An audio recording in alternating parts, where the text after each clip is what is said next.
Hello viewers, আসসালামু আলাইকুম। Welcome back to my channel flavour Bangla. রমজানের ইফতারিতে বা যে কোনো সময় চিকন মুচমুচে রেশমি জিলাপি আমাদের সবারই খুবই পছন্দ। সেই প্রেক্ষিতে আজকে আপনাদের জন্য নিয়ে এসেছি মজাদার রেশমি জিলাপি। আর দোকানের অস্বাস্থ্যকর পরিবেশ থেকে আপনাকে রেশমি জিলাপি কিনে খেতে হবে না, আপনি বাসায় তৈরি করে ফেলতে পারবেন ঝটপট এই জিলাপিটি। আপনাদের কাছে অনুরোধ থাকবে রেসিপিটি শুরু থেকে শেষ পর্যন্ত দেখবেন। আমি রেসিপির বিভিন্ন সময় বিভিন্ন রকমের টিপস এবং ট্রিক্স শেয়ার করব। আশা করছি আপনারাও পারফেক্টভাবে 100% এই জিলিপিটি তৈরি করতে পারবেন। আমি অসংখ্যবার এই জিলিপিটি তৈরি করেছি আমার বাসার সদস্য এবং গেস্টদের জন্য। আশা করছি আপনারাও তৈরি করে সবার প্রশংসাই পাবেন। আজকের ভিডিওটি যদি আপনাদের কাছে ভালো লেগে থাকে তাহলে প্লিজ আমার চ্যানেলটিকে সাবস্ক্রাইব এবং শেয়ার করে রাখবেন। চলুন মূল রেসিপির ভিডিওতে ফিরে যাচ্ছি। আমি একটি বোলে 2 কাপ ময়দা নিয়ে নিয়েছি।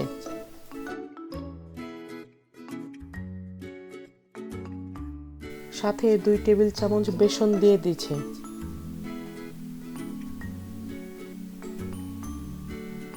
সাথে আরও 2 টেবিল চামচ কর্নফ্লাওয়ার দিয়ে দিচ্ছি।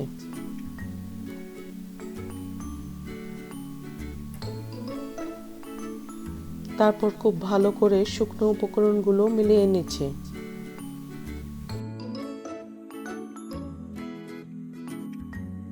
শুকনো উপকরণগুলো মিলানো হয়ে গেলে আমি এখানে 2 টেবিল চামচ টক দই দিয়ে দিচ্ছি।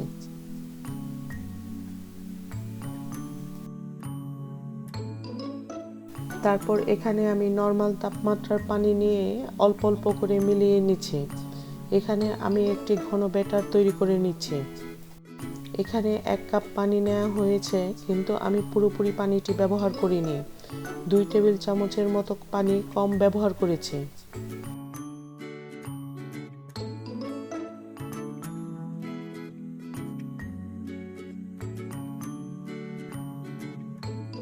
ভিডিওতে নিশ্চয়ই দেখতে পাচ্ছেন কিরকম ঘন ব্যাটার তৈরি করতে হবে। কোনো অবস্থাতেই পানি একবারে ঢেলে দেওয়া যাবে না। অপরদিকে আমি 4 কাপ চিনি নিয়ে নিচ্ছি একটি প্যানে। তারপর সেখানে 2 কাপ পানি মিলিয়ে নিয়ে একটি ঘন সিরাপ তৈরি করে নিচ্ছি। এখানে 1 তার বা 2 তারের সিরাপ তৈরি করার প্রয়োজন হবে না, একটি আঠালো ঘন সিরাপ তৈরি করে নিলেই হবে। আসছে রমজানে আমার চ্যানেলে বিভিন্ন ধরনের স্পেশাল ইফতার আইটেমের রেসিপিগুলো আপনাদের সাথে শেয়ার করব। আপনাদের কাছে অনুরোধ থাকবে প্লিজ আমার চ্যানেলটিকে সাবস্ক্রাইব এবং শেয়ার করে রাখবেন। পাশে থাকা বেল আইকনটিতে ক্লিক করে রাখবেন যেন রেসিপি আপলোড হওয়ার সাথে সাথে আপনার কাছে নোটিফিকেশন চলে যায়।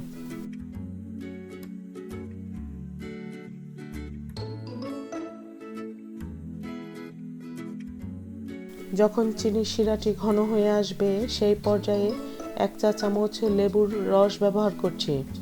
এই লেবুর রস ব্যবহারের ফলে চিনির শিরাটি পরবর্তীতে জমে যাবে না। এই শিরাতে কিন্তু লেবুর রসটি অবশ্যই ব্যবহার করতে হবে। তারপর এখানে আমি 1 পিঞ্চের মতো অরেঞ্জ ফুড কালার ব্যবহার করছি। তারপর খুব ভালো করে মিলিয়ে নিচ্ছি চিনির শিরার সাথে।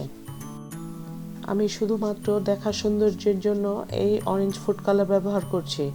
আপনারা চাইলে ইয়েলো ফুড কালারও ব্যবহার করতে পারবেন, বা হাতের কাছে যদি কোনো ফুড কালার না থেকে থাকে তাহলে না ব্যবহার করলেও হবে।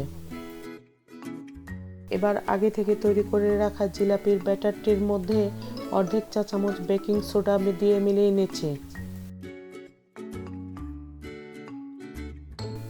এখানে কিন্তু বেকিং সোডাই ব্যবহার করতে হবে, বেকিং পাউডার ব্যবহার করলে কিন্তু জিলিপি ভালো হবে না। আমি এখানে একটি সসের বোতল নিয়ে নিয়েছি। তারপর ফানেলের মধ্যে ঢেলে দিচ্ছি জিলিপির ব্যাটারটিকে। সসের এই ধরনের বোতল সবার ঘরেই আছে। আপনারা এটি ব্যবহার করলে জিলিপি তৈরি করতে অনেক সুবিধা হবে। তবে হাতের কাছে না থেকে থাকলে তাহলে আপনি প্লাস্টিকের ব্যাগ বা জিপলক ব্যাগ দিয়েও জিলিপি তৈরি করতে পারবেন, অথবা বোতলের মুখ কেটেও ব্যবহার করা যাবে। চুলার তেল মিডিয়াম হিটে গরম করে নিয়ে আমি আস্তে আস্তে করে জিলিপিটি তেলের মধ্যে ছেড়ে দিচ্ছি। একবারে হয়তো জিলিপির শেপ আপনাদের নাও আসতে পারে, কিন্তু আস্তে আস্তে ট্রাই করলে অনেক সুন্দরভাবে এই জিলিপি তৈরি করতে পারবেন। প্রয়োজনে তেল গরম করে নিয়ে চুলার তাপ একেবারে কমিয়ে দিয়ে তারপর জিলিপিটিকে আস্তে আস্তে করে চাপ দিয়ে ঢেলে দিবেন। দুই একবার হয়তো জিলিপির শেপ সুন্দর নাও আসতে পারে আপনাদের কাছে, কিন্তু পরবর্তীতে অবশ্যই খুব সুন্দরভাবে আপনারা জিলিপি তৈরি করতে পারবেন। আমার প্রতিটি টিপস ফলো করলে ইনশাল্লাহ আপনারা খুব ভালোভাবে মজাদার রেশমি জিলিপি তৈরি করে নিতে পারবেন নিজেদের ঘরেই। আমি কিন্তু চাইলে এই জিলিপি তৈরি করা ব্যাটারে ফুড কালার ব্যবহার করতে পারতাম, কিন্তু ফুড কালার ব্যবহার করার ফলে যখন জিলিপি ভাজবেন তখন বোঝা যায় না জিলিপি কতটা কালার আসলো বা কতটা ভাজা হলো। সেক্ষেত্রে আমি এভাবে সাদা জিলিপি ভেজে নিচ্ছি। যখন জিলিপি গোল্ডেন কালার ভাজা হয়ে যাবে তখনই জিলিপি উঠিয়ে নিতে হবে। এবার আপনাদের সাথে দারুণ একটা টিপস শেয়ার করছি। বড় বড় দোকানে জিলিপি বিক্রি করে থাকে অনেক দাম দিয়ে। তারা অনেক সময় বলে থাকে জিলিপি ঘিয়ে ভাজা হয়েছে তাই দামটি একটু বেশি, কিন্তু আসলে তারা কি করে সেই টিপসটি আপনাদের এখন দেখিয়ে দিচ্ছি। দেখুন, আমি চিনি শিরার মধ্যে 1 টেবিল চামচ ঘি দিয়ে দিচ্ছি। এই জিলিপি ভেজে নিয়ে আমি চিনি শিরার মধ্যে ডুবিয়ে দেব। তখন ঘিয়ের গন্ধটি এই জিলিপির মধ্যে লেগে যাবে। তখন এটি হয়ে যাবে ঘিয়ে ভাজা জিলিপি। অসাধারণ স্বাদের ক্রিস্পি ঘিয়ে ভাজা জিলিপি কিন্তু এভাবেই তৈরি করে থাকে।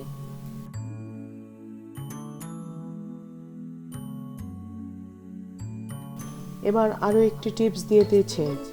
কিভাবে বুঝবেন জিলিপি পুরোপুরি ভাজা হয়ে গিয়েছে?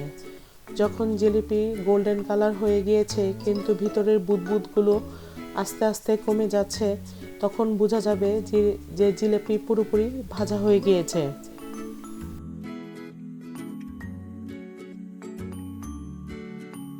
জিলিপিগুলো ভাজা হয়ে গেলে তেল থেকে আমি একটি কাঠির সাহায্যে উঠিয়ে নিচ্ছি। তারপর চিনি শিরাতে দিয়ে দিচ্ছি।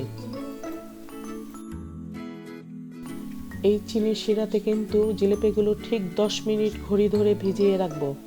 তারপর আবারও কাঠির সাহায্যে উঠিয়ে নিব। পাশাপাশি আবারও জিলিপি দিয়ে দিচ্ছি তেলে ভাজার জন্য। এখানে আরও কিছু কথা বলি। জিলিপি ভাজার জন্য কিন্তু অতিরিক্ত তেল দেওয়া যাবে না। অল্প একটু তেল দিয়ে জিলিপি ভাজতে পারে এরকম তেল দিয়ে জিলিপি ভেজে নিতে হবে। দেখুন, আমি একটি কাঠির সাহায্যে জিলিপিগুলো চিনি শিরা থেকে উঠিয়ে ঝুলিয়ে রাখছি। আপনাদের হাতের কাছে যদি এমন কাঠি না থেকে থাকে তাহলে সাসলিক কাঠি দিয়েও আপনারা উঠিয়ে নিতে পারবেন। কাঠি দিয়ে তেল ঝরাতে বা চিনি শিরা ঝরাতে কিন্তু খুবই সুবিধা হয়। সেক্ষেত্রে আমি কাঠি ব্যবহারের কথা বলছি আপনাদের। চিনি শিরাতে কিন্তু 10 সেকেন্ডের বেশি জিলিপি ডুবিয়ে রাখা যাবে না, তাহলে কিন্তু জিলিপি নরম হয়ে যাবে। এই 10 সেকেন্ডেই কিন্তু জিলিপির শিরা ভিতরে পুরোপুরি ঢুকে খুবই মজাদার হবে এবং ক্রিস্পি থাকবে 2-3 দিনের মতো।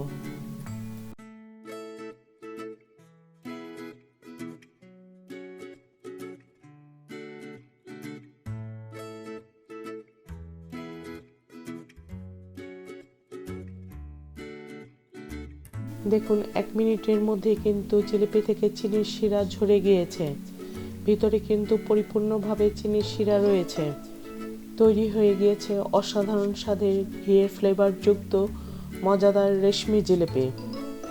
সবার কাছে অনুরোধ থাকবে অন্তত আপনারা বাসায় একবার ট্রাই করে দেখবেন কত মজাদার এই রেশমি জিলিপিটি।